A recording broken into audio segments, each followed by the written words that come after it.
నమస్తే.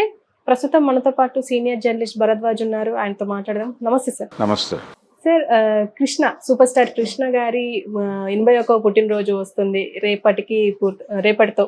అయితే రేపు ఇక్కడ సెలబ్రేషన్స్ కూడా జరుగుతున్నాయి. అసలు ఆయన ప్రస్థానం ఆయన ప్రస్థానం ఒకసారి వివరించండి సార్. అంటే కృష్ణ గారు ఆయన తెనాలి దగ్గర బుర్రిపాలెంలో పుట్టాడు. అక్కడి నుంచి ఆయన ప్రయాణం, ఆయన చదువు తెనాలిలో కొంత, ఏలూరులో కొంత నడిచింది.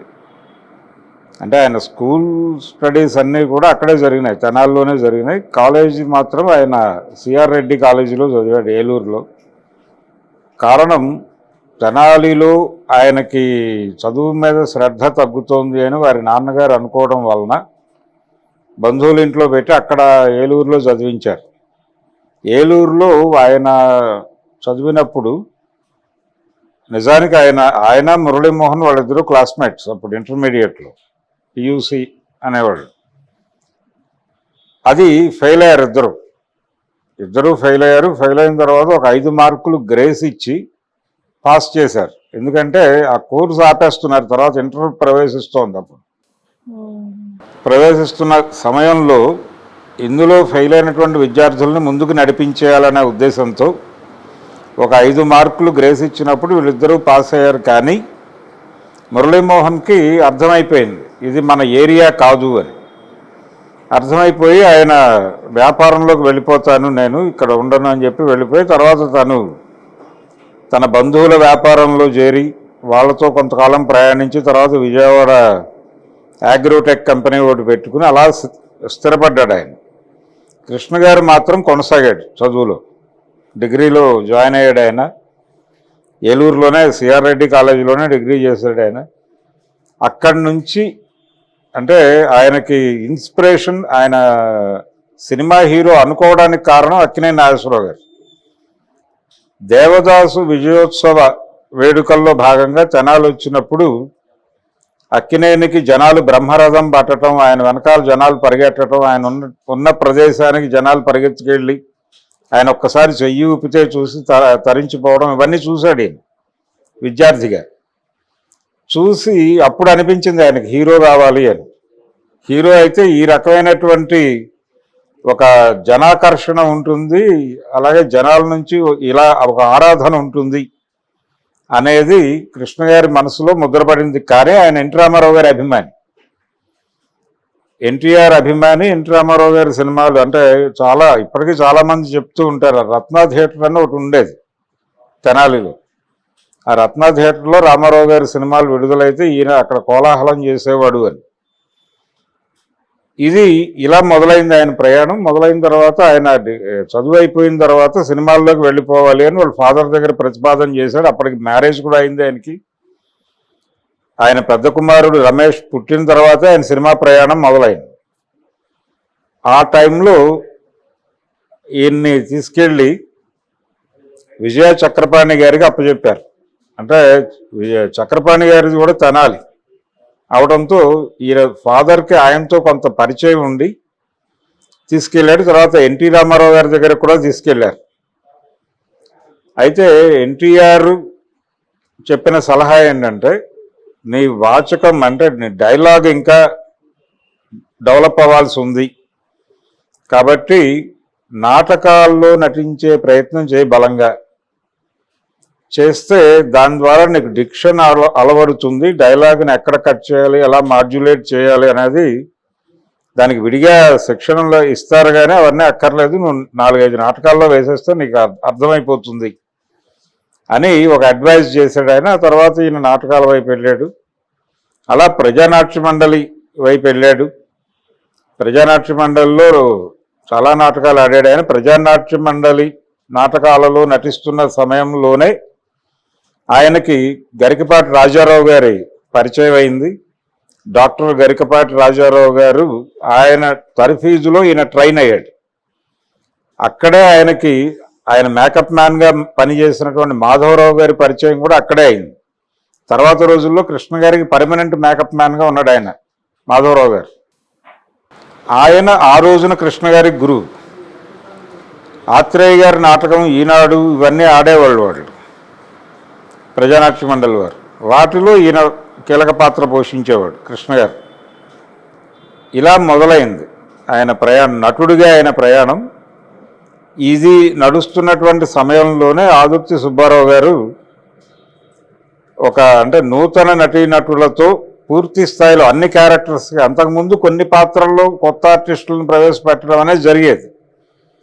అయితే బాబు మూవీస్ అనే ఆయన సొంత బ్యానర్ ఉండేది ఆదుర్తి సుబ్బారావు గారిది. ఆ బాబు మూవీస్ బ్యానర్ మీద మంచి మనసులు అని పెద్ద సక్సెస్ఫుల్ సినిమా తీశాడు ఆయన అక్కినేని నాగేశ్వరరావు గారితో.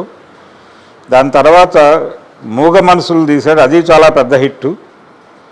ఆ 2 సినిమాల తర్వాత ఆయన తేనె మనసులు అనే పేరుతో ఒక సినిమా అనౌన్స్ చేశాడు.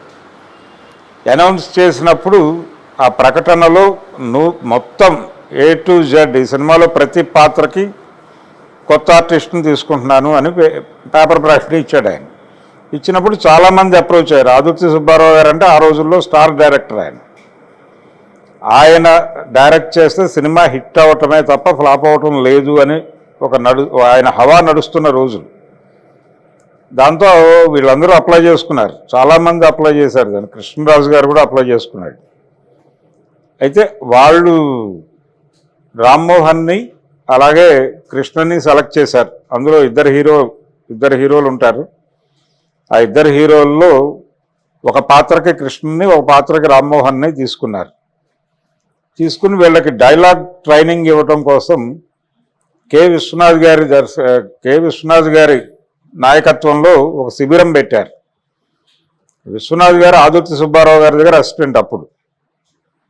అందుకని ఆయన వీళ్ళందరినీ తీసుకెళ్ళి ట్రైన్ చేసి ఆ తర్వాత వీళ్ళు ఏ మేరకు తర్ఫీదు పొందుతున్నారో మెరీనా బీచ్కి తీసుకెళ్ళి వీళ్లతో డైలాగులు చెప్పించి వినేవాడు ఆయన ఆదుర్తి సుబ్బారావు గారు. ఇలా ట్రైన్ చేసి, ఎలాగూ నటీనటులకు ఎవరికి రెమ్యూనరేషన్లు పెద్దగా ఇవ్వడం లేదు కాబట్టి ఆ ఖర్చు మిగులుతోంది అనే ఉద్దేశంతో బ్లాక్ అండ్ వైట్లో మొదలుపెట్టినటువంటి ఈ తేనె మనసులు సినిమాని ఆయన కలర్లోకి మార్చి ఆ సినిమాని కలర్లో తీశాడు. అంటే కృష్ణ గారు నటించిన మొదటి సినిమానే కలర్. ఆ తర్వాత కన్నె మనసులు అనే సినిమా బ్లాక్ అండ్ వైట్లో చేశారు. ఆ సినిమా ఆడలేదు. అయితే కృష్ణ గారు అక్కడి నుంచి డూండి గారి వైపు నడిచింది ఆయన పయనం. ఆయన డూండి గారు అట్రాక్ట్ చేశాడు. డూండి గారు కృష్ణని గూఢచారిగా పనికొస్తాడు అని అనుకున్నాడు ఆయన. అనుకుని గూఢచారి 116 అనే సినిమా 116 ఆ సినిమాలో మల్లికార్జునరావు గారి డైరెక్షన్లో ఇతనికి అవకాశం కల్పించాడు కృష్ణ గారికి. కల్పించిన తర్వాత ఇక అక్కడి నుంచి ఆయన యాక్షన్ హీరోగా స్థిరపడ్డాడు. అదే టైంలో బాపు గారు సాక్షి తీశాడు. సాక్షి సినిమా కూడా అంటే పెద్ద సక్సెస్ఫుల్ సినిమా కాదు, కానీ నటుడిగా కృష్ణ గారికి ఒక ఎలివేషన్ ఇచ్చిన సినిమా. అలాగే విజయ నిర్మల్తో ఆయన ప్రయాణం మొదలైనటువంటి సినిమా. ఆ సినిమాలోనే మీసాల కృష్ణుడి గుళ్ళో వాళ్ళకి సంబంధించినటువంటి షార్ట్స్ తీశారు, ఒక పెళ్లి సీన్. అందులో ఒక పాట ఉంటుంది, ఆరుద్ర గారు రాసిన పాట, అమ్మ కడుపు చల్లగా అత్త కడుపు చల్లగా అని.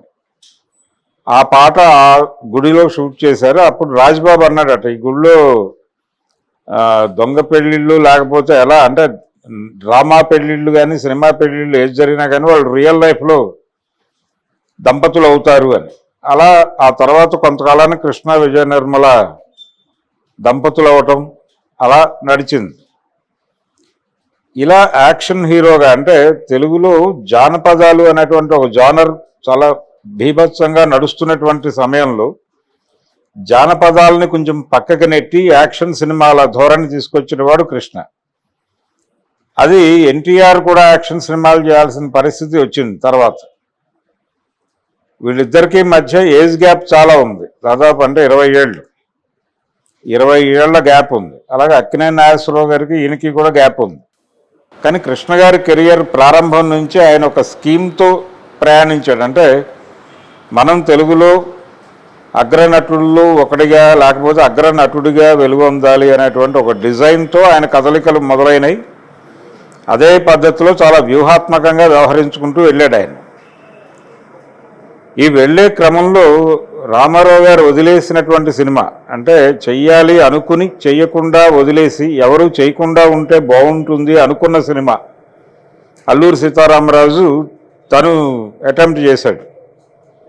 ఆయనకి రామారావు గారు అంటే ఎంత అభిమానం అంటే ఆయన ఏ ప్రాజెక్ట్ అనుకున్నా కానీ ముందెళ్ళి ఎన్టీఆర్తో మాట్లాడేవాడు. అలా ఆయన తీసినటువంటి మొదటి కౌబాయ్ సినిమా అని చెప్తారు, కానీ అదే టైంలో దెబ్బకుఠా దొంగల ముఠా అని శోభన్ బాబు గారి సినిమా కూడా వచ్చింది. అది దీనికంటే ముందే రిలీజ్ అయింది కాబట్టి అదే మొదటి కౌబాయ్ సినిమా అని చెప్పాలి. కాకపోతే వీళ్ళు కలర్లో చాలా భారీ ఎత్తున రాజస్థాన్ వెళ్ళి అక్కడ షూట్ చేశారు. సో ఇది మొదటి కౌబాయ్ సినిమాగా ప్రచారంలో ఉంది. ఆ మోసగాళ్ళకు మోసగాడు సినిమా కూడా రామారావు గారికి చూపించారు. చూపిస్తే ఆయన చెప్పాడు, బాబు దీనికి మహిళలు రారు, యూత్ వస్తుంది, ఫస్ట్ రిలీజ్లో కొంతమేరకు డబ్బులు వస్తాయి, భారీ విజయం అయితే సాధించదు, కానీ రిపీట్ రన్స్లో బాగా డబ్బులు వస్తాయని చెప్పాడు ఆయన. అదే జరిగింది ఆ సినిమాకి. ఆ తర్వాత 12 కాపురం సినిమా అప్పుడు కూడా ఆయన భాగస్వామ్యం కలవాలా వద్దా రామారావు గారిని అడిగాడు. ఆయన ఏం పర్వాలేదు, ఈ సినిమాలో డబ్బులు పెడితే పోవు అని చెప్పిన తర్వాత ఈయన డబ్బులు పెట్టాడు. ఆ సినిమా విజయోత్సవంలో ఎన్టీఆర్తో సినిమా తీస్తాను నేనని ప్రకటించాడు ఈయన డయాస్ మీద. ఆయన డయాస్ మీద ప్రకటించడంతో ఆయన అంగీకరించాడు అనివార్యంగా. అలా దేవుడు చేసిన మనుషులు అనే సినిమా రామారావు గారి హీరోగా కృష్ణ గారి బ్యానర్లో వచ్చింది. అలా తన అభిమాన నటుడితో సినిమా చేయాలి తన బ్యానర్లో అనే కోరిక తీరింది ఆయనకి. దేవుడు చేసిన మనుషులు తర్వాత ప్రాజెక్టే అల్లూరి సీతారామరాజు. సీతారామరాజు అంటే 2 సినిమాలు చాలా పెద్ద విజయం సాధించాయి. సీతారామరాజు తర్వాత వరుస ఫెయిల్యూర్స్ ఎదుర్కొన్నాడు. వాటిలో దేవదాసు కూడా ఒకటి. దేవదాసు అనే సినిమాతో ఆయన అక్కినేని నాగేశ్వరరావు గారితో చిన్న క్లాషు. అంటే ఆయన కొత్త దేవదాసు మీద పాత దేవదాసు పోటీగా రిలీజ్ చేశాడు. రిలీజ్ చేయడంతో కంపారిజన్ వచ్చి సినిమా ఫెయిల్ అయింది. ఈ సినిమా ఫెయిల్యూర్ వల్ల నవయుగ వాళ్ళకంటే ఈ సినిమాకు పెట్టుబడి పెట్టిన నవయుగకి అలాగే అక్కినేని నాగేశ్వరరావుకి ఉన్నటువంటి రిలేషన్స్ చెడిపోయి సారథి స్టూడియోస్లో షూటింగులు చేయలేక, నవయుగ వాళ్ళ చేతుల్లో ఉండేది అది, అందుకని అందులో షూటింగులు చేయలేక ఆయన అన్నపూర్ణ స్టూడియోస్ కట్టుకోవాల్సి వచ్చింది అక్కినేని. ఈ మొత్తం గొడవకి కారణం దారి తీసినటువంటి సినిమా దేవదాస్, కృష్ణ గారు తీసినటువంటి దేవదాస్. ఆ తర్వాత ఆయనతో కూడా గుడ్ రిలేషన్స్లోకి వెళ్ళాడు ఈయన. వెళ్ళి ఆయనతో హేమహేమీలు అనే సినిమా తన బ్యానర్లో విజయకృష్ణ మూవీస్లో నాగేశ్వరరావు గారితో సినిమా తీశాడు. ఇలా అంటే ఒక విచిత్రమైన ధోరణి కనిపిస్తుంది కృష్ణ గారి కెరియర్ మొత్తం మీద. ఆయన ఇవన్నీ అయిపోయిన తర్వాత అంటే ఆయన ఇద్దరు పెద్ద నటులతోనూ రామారావు గారితోనూ తన బ్యానర్లో సినిమా చేశాడు, కృష్ణతోనూ చేశాడు. రామారావు గారితో పద్మాలయాలో చేస్తే నాగేశ్వరరావు గారితో విజయకృష్ణలో చేశాడు. అలాగే శోభన్ బాబుతో చాలా సినిమాలు చేశాడు ఆయన. పర్టికులర్గా వాళ్ళ బ్యానర్ ఆయన భాగస్వామ్యంలో వచ్చిన సినిమా కురుక్షేత్రం. ఎన్టీఆర్తో 2 సందర్భాల్లో ఘర్షణ పడ్డాడు ఆయన. ఒకటి సీతారామరాజు సినిమా తీయొద్దని చెప్పాడు, ఈయన తీసాడు. తీయటం ఒకటైతే తర్వాత కురుక్షేత్రం కూడా డ్రాప్ అయిపోమని చెప్పాడు ఆయన, ఈయన డ్రాప్ అవ్వలేదు. ఆ సినిమా ఫెయిల్ అయింది. అంటే దానవేరు సూరకర్ణ అది ఒకే టైంలో రిలీజ్ అవుతాయి. ఒక సినిమాకి ఒక సినిమా పోటీ ఎందుకు ఒకే కథతో అనే ఉద్దేశంతో రామారావు డ్రాప్ అవ్వమని చెప్పాడు. ఈయన కుదరదు అంటే అప్పటికే మేము డబ్బులు ఖర్చు పెట్టేస్తున్నాం, ఇప్పుడు వెనక్కి వెళ్ళటం కుదరదు అని చెప్పి కొనసాగిన సినిమా ఫెయిల్ అయింది. అది హిట్ అయింది దానవేరు సూరకర్ణ. ఇలా అంటే 70 దశకం 74, 75 నాటికి, పర్టికులర్గా 77 నాటికి ఎన్టీఆర్, ఏఎన్ఆర్, కాంతారావు ఇలా ఉండేది లైన్ ఆర్డర్. ఆ ఆర్డర్లో నెమ్మదిగా అంటే శోభన్ బాబుని కొంచెం పక్కకి జరిపి, కాంతారావుని కొంచెం పక్కకి జరిపి, ఇలా ఈయన 3, 4 స్థానాల్లో సెటిల్ అవటంతో మొదలై 77 నాటికి రామారావు వర్సెస్ కృష్ణ పరిస్థితి తీసుకొచ్చి దాదాపు నాగేశ్వరరావు గారిని కూడా పక్కకి నెట్టి పోటీ వాళ్ళిద్దరి మధ్య కేంద్రీకృతం అయింది. ఎన్టీఆర్కి కృష్ణకి మధ్య కేంద్రీకృతం ఓ పరిస్థితి తీసుకురాగలిగాడు. దానికి కారణం 77 నుంచి 80 వరకు నాగేశ్వరరావు గారికి ప్రాపర్ హిట్లు లేకపోవడం. ఇలా కృష్ణ గారి కెరియర్ అంటే ఆయన చాలా యుద్ధం చేశాడు, చాలా సంపాదించాడు, చాలా కోల్పోయాడు. ఇలాంటి ప్రయోగాలు చేసి పర్టికులర్గా దేవదాసు లాంటి ప్రయోగం, అలాగే కురుక్షేత్రం లాంటి ప్రయోగం. కురుక్షేత్రం చాలా లావిష్గా తీశాడు ఆయన, చాలా డబ్బులు ఖర్చు పెట్టి. రామారావు గారు కేవలం 17 లక్షల్లో తీశాడు ఆ సినిమా దానవేరు సూరకర్ణ. అది భారీగా కలెక్ట్ చేసింది. అంటే మొదటి రన్లో ₹1,00,00,000, తర్వాత రన్లో ₹1,00,00,000 సంపాదించింది ఆ సినిమా. ఇలా ఒక పోటీ ఇచ్చాడు. అలాగే రామారావు గారు రాజకీయాల్లోకి వెళ్ళిపోతున్న దశలో ఆయన వెళ్ళిపోయిన తర్వాత రాజకీయాల్లోకి రమ్మని ఆయన ఆఫర్ ఇచ్చాడు ఈయనకి. వయ్యారి భామలు వగలమారి భర్తలు సినిమా షూటింగ్ అప్పుడు నేను దీనిలోకి వెళ్ళిపోతున్నాను, సినిమాల్లో నుంచి రాజకీయాల్లోకి వెళ్ళిపోతున్నాను, నువ్వు నాతో పాటు ట్రావెల్ అయితే బాగుంటుంది అని ఆయన ఒక పిలుపునిస్తే ఈయన రిజెక్ట్ చేశాడు, రానని. అప్పటికి ఈయన ఉద్దేశం ఏంటంటే ఆయన వెళ్ళిపోతే మనమే సూపర్ స్టార్ ఇక్కడ అని అనుకున్నాడు. నిజం కూడా అది. అంటే జ్యోతిచిత్ర కంటెస్ట్ చేసేది అంటే వాళ్ళు బ్యాలెట్ పెట్టి స్టార్ ఎవరు అనేది రాసి దానిలో పడేయండి, ఆంధ్రజ్యోతి బాక్సుల్లో పడేయండి అని ఇచ్చేవాళ్ళు వాళ్ళు. ఆంధ్రజ్యోతి తాలూకా పత్రిక అది, జ్యోతిచిత్ర. వాళ్ళు నిర్వహించినటువంటి బ్యాలెట్లో మొదటిసారి ఎన్టీ రామారావు గారు సూపర్ స్టార్గా వచ్చాడు. ఆయన రాజకీయాల్లోకి వెళ్ళిపోయిన తర్వాత రెండోది జరిగింది. ఆ రెండో దానిలో కృష్ణ గారు సూపర్ స్టార్ అయ్యాడు. అక్కడి నుంచి కంటిన్యూస్గా 4 సార్లు ఆయనే సూపర్ స్టార్ అయ్యాడు. వాళ్ళు ఆపేశారు. ఆ 4 ఏళ్ళు ఆయన హవా నడిచింది అంతవరకే. ఈలోపు అంటే 83లో రామారావు గారు ముఖ్యమంత్రి అయిన కొద్ది రోజులకే కృష్ణకి ఇబ్బంది పెడుతూ ఖైదీ సినిమా రిలీజ్ అయింది చిరంజీవిది. అక్కడి నుంచి ఆ ప్లేస్లోకి అంటే ఎన్టీఆర్ ఏదైతే వేకేట్ చేశాడో ఒక పోటీ నుంచి ఆ ఏరియాలో మళ్ళీ పోటీ ఇచ్చేటువంటి ఇంకో బలమైన పోటీదారుడు చిరంజీవి వచ్చేసాడు. ఆ తర్వాత ఆయన 85 ఎన్నికలకి ఈయన కూడా రాజకీయ ప్రవేశం చేశాడు కాంగ్రెస్ పార్టీ నుంచి. ఆయన కాంగ్రెస్ పార్టీ తరఫున ప్రచార బాధ్యతలు నిర్వహించాడు. ఎన్టీ రామారావు గారికి వ్యతిరేకంగా, తన అభిమాన నటుడు అయినటువంటి ఎన్టీఆర్కి వ్యతిరేకంగా ప్రచార బాధ్యతలు నిర్వహించాడు. ఆ ఎన్నికల్లో కాంగ్రెస్ పార్టీ ఓడిపోయింది. దాదాపు అంటే కృష్ణ గారు, కృష్ణరాజు వీళ్ళందరూ కాంగ్రెస్ పార్టీ తరఫున ప్రచారం చేశారు. ఆ టైంలో హీరోలందరూ కాంగ్రెస్కి, విలన్లందరూ తెలుగుదేశానికి పోటీ చేశారు, అంటే పని చేశారు. ఇక్కడ సత్యనారాయణ, రావు గోపాలరావు, మోహన్ బాబు, గిరిబాబు ఈ బ్యాచ్ ఉండేది టీడీపీలో. అలాగే ఆయన జగ్గారావు గారు వీళ్ళందరూ ఇక్కడ ఉండేవాళ్ళు. అక్కడ హీరోలు ఉండేవాళ్ళు. కానీ ఎన్నికల్లో మాత్రం తెలుగుదేశం పార్టీయే గెలిచింది రెండోసారి. ఆ గెలవటంతో హీరోల మీద విలన్ల గెలుపులాగా దాన్ని ప్రొజెక్ట్ చేశారు. అలాగే ఎన్టీ రామారావు గారిని టార్గెట్ చేస్తూ దాదాపు ఒక 60 పైన సినిమాలు తీశాడు ఆయన కృష్ణ గారు. అందులో 2 సినిమాలు మాత్రమే సక్సెస్ అయినాయి. ఒకటి మండలాధీశుడు, రెండోది నా పిలిపే ప్రభంజనం. మిగిలిన సినిమాలన్నీ ఫ్లాప్ అయినాయి. ఆ నష్టం కూడా ఆయనే భరించాల్సి వచ్చింది. చూశాడు ఆయన. ఆ తర్వాత ఏలూరు నుంచి ఎంపీగా గెలిచాడు ఆయన ఒకసారి. రెండోసారి బై ఎలక్షన్స్లో ఓడిపోయాడు. ఇంకా తర్వాత రాజకీయాల నుంచి తప్పుకున్నాడు ఆయన దాదాపుగా. అంటే రాజీవ్ గాంధీ గారి చొరవతో నేను రాజకీయాల్లోకి వచ్చాను, రాజీవ్ గాంధీ గారి అంతర్ధానం అయిపోయిన తర్వాత నేను రాజకీయాల నుంచి తప్పుకున్నాను అని చెప్పేవాడు ఆయన. ఇది టోటల్గా కృష్ణ గారి ప్రస్థానం, ఆయన వేసిన ముద్రలు. అంటే కృష్ణ గారి ఇదేంటంటే ఆయన చాలా లావిష్గా సినిమాలు తీస్తాడు, సాహసాలు చేస్తాడు.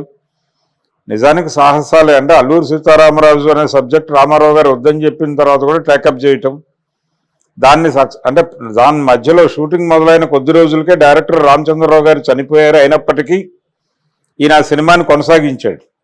టాకీ పార్ట్ వరకు తనే చూసుకుని యాక్షన్ సీన్స్ ఇవన్నీ కూడా కేఎస్ఆర్ దాస్ గారిని పెట్టుకుని ఆయనతో తీయించాడు. అట్లా దాస్ గారి సహకారంతోనే కురుక్షేత్రం కూడా కంప్లీట్ చేశాడు ఆయన. ఆ తర్వాత తను డైరెక్టర్గా మారాడు సింహాసనం సినిమాతో. కానీ పెద్ద భారీ విజయాలు ఏమీ ఇవ్వలేదు ఆయన సింహాసనం తప్ప డైరెక్టర్గా. ఇలా అంటే సాహస నటుడు, మొదటి స్కోప్ సినిమా ఆయనే చేశాడు. ఆయన నటించినటువంటి మొదటి సినిమా కలర్ సినిమా. తర్వాత మొదటి 70mm ఆయనే తీసుకొచ్చాడు సింహాసనం సినిమా ద్వారా. మొదటి కౌబాయ్ కూడా ఆయనే అంటారు, కానీ ఆ ఏరియాలో దెబ్బకుట దొంగల ముఠ అనే శోభన్ బాబు సినిమా కూడా దాదాపు నెల 2 నెలల తేడాతో రిలీజ్ అయినాయి ఈ రెండు. ఇలా చాలా తొలి రికార్డులు ఆయన పేరుతో ఉన్నాయి, కృష్ణ గారి పేరుతో. అందుకనే ఆయన ఒక సాహసాల హీరోగా జనాల మనసుల్లో నిలిచిపోయాడు. యాక్షన్ హీరో ప్రధానంగా ఆయన. యాక్షన్ ఫైట్స్ వీటి ఆధారంగా నడిపాడు. కేఎస్ఆర్ దాస్ గారితో ఆయనకు అద్భుతమైనటువంటి సంబంధం ఉండేది. వాళ్ళిద్దరిది చాలా మంచి వేవ్ లెంగ్త్. ఆయన కృష్ణ గారితో ఆయన చేసినటువంటి 100 సినిమాల్లో దాదాపు 40 సినిమాలు కృష్ణతోనే చేశాడు ఆయన. ఇలా చాలామంది డైరెక్టర్లతో ఆ సంబంధాలు ఉండేవి ఆయనకి. పి చంద్రశేఖర్ రెడ్డి ఆయన కెరియర్లో ఆయన చేసిన సినిమాలు అన్నిట్లోనూ సగం పైన కృష్ణ గారే ఉంటాడు, పిసి రెడ్డి డైరెక్షన్లో. ఇది టోటల్గా కృష్ణ గారి సినిమా రాజకీయ ప్రస్థానం. సినిమా రంగంలో ఆయన సక్సెసే కానీ రాజకీయ రంగంలో ఆయన పెద్దగా సాధించింది ఏమీ లేదు. తర్వాత స్టూడియో అధినేతగా ఉన్నాడు ఆయన. అనేక కష్ట నష్టాలు చూశాడు. ఇండస్ట్రీకి సంబంధించి భారీగా సంపాదించాడు, భారీగా నష్టపోయాడు. తన నిర్ణయాల వలన కుటుంబాన్ని అంటే ఆర్థిక పరిస్థితులను దెబ్బతీసే లెవెల్ నిర్ణయాలు కూడా తీసుకోవాల్సి వచ్చింది ఆయన. ఇన్ని ఇబ్బందుల తర్వాత ఆయన ఇంకొక సూపర్ స్టార్ని ఇండస్ట్రీకి అప్పచెప్పి వెళ్ళాడు. అతనే మహేష్ బాబు. రేపు ఆయన 81వ జయంతి ఉత్సవాలు జరుపుతున్నారు ఇండస్ట్రీ తరఫున ఎఫ్ఎన్సిసిలో. అది అంటే ఒక రకంగా అజాత శత్రువు ఆయన. ఎన్టీఆర్తో కూడా ఎన్టీఆర్ ఆయన ఎప్పుడూ సీరియస్ ఎనిమి అని అనుకోలేదు. ఆయన కాంగ్రెస్ పార్టీ వైపు ఉన్నా, తనకు వ్యతిరేకంగా సినిమాలు తీసినా డబ్బులు వస్తున్నాయా ఆ సినిమాలకే అని అడిగేట ఆయన. అంటే అసలు సినిమాలు తీస్తున్నారు, కష్టపడుతున్నారు, బాగానే ఉంది, డబ్బులు వస్తున్నాయి, నష్టపోతున్నారా అని అడిగేటట. అలాగే ఇప్పటికే చాలా సినిమాలు తీశారు, సరిపోతాయా ఇంకా తీస్తారా అని కూడా అడిగేటట ఓ పెళ్లిలో కనిపించి. అంత ఇదిగా ఆయన తీసుకునేవాడు. ఈయన కూడా ఆరాధనాభావమే ఉండేది ఆయనకి. తన 300వ సినిమా తెలుగు వీరలేవరా సినిమాకి ఎన్టీ రామారావు గారితోనే క్లాప్ కొట్టించాడు. ఈ గొడవల మధ్య, ఈ వివాదాల మధ్య ఆయన దగ్గరికి వెళ్ళి నా 300వ సినిమా అండి మీరే క్లాప్ కొట్టాలన్నాడు. ఆయన వచ్చి క్లాప్ ఇచ్చి వెళ్ళాడు. ఇలా ఒక గొడవ రిలేషను కూడా ఉండేది వాళ్ళిద్దరి మధ్య. ఆయన కృష్ణ ఏం చేసినా కానీ ఒక తమ్ముడు చేస్తే మనం కోప్పడతామా, లేకపోతే మన అభిమాని చేస్తే మనం ఎందుకు కోప్పడాలి, ఇలాంటి ధోరణిలోనే ఉండేవాడు. చేయని తిట్టని ఏం పర్వాలేదులే అన్న ధోరణిలో ఆయన ఉండేవాడు. ఈయన కూడా ఆయన డెఫినెట్గా తన మీద ఓవర్గా రియాక్ట్ అవ్వడు అనేటువంటి ఒక నమ్మకంతోనే బిహేవ్ చేసేవాడు కృష్ణ గారు కూడా. ఇలా సినిమా రాజకీయ రంగాల్లో, రాజకీయ రంగానికి సంబంధించి కాదు కానీ సినిమా రంగానికి సంబంధించి పర్టికులర్గా తెలుగు సినిమా పరిశ్రమకు సంబంధించి కృష్ణ గారిది ఒక స్పెషల్ పేజ్. ఆయన ప్రొడ్యూసర్గా హిందీ సినిమాలు కూడా తీశాడు జితేంద్రతో. ఇలా కృష్ణ గారి అంటే ఈ రోజుకి ఆయన అంటే తెలుగులో హీరో అని పిలిచి తర్వాత పేరు చెప్పే హీరో కృష్ణ, హీరో కృష్ణ అనే అంటారు ఆయన. అలా ఒక నానుడిగా మారాడు. అభిమానుల సంఖ్య ఎక్కువ ఆయనకి రామారావు గారితో పాటు. తెలుగునాట ఎన్టీఆర్ని ఢీకొట్టగలిగిన మాస్ హీరోగా ఆయనకు ఒక ప్రత్యేకమైన ఇమేజ్ ఉండేది. ఆ ఇమేజ్ చూసే కాంగ్రెస్ వాళ్ళు ఆయన్ని ఆహ్వానించారు, రాజీవ్ గాంధీ గారు. ఇలా ఆయన సినిమా రాజకీయ ప్రస్థానం నడిచింది. కృష్ణ గారు రాజకీయ రంగంలో కంటే కూడా సినిమా రంగంలో మాత్రమే ఒక ప్రత్యేకమైనటువంటి పేజీ ఉంది ఆయనకి. ఓకే.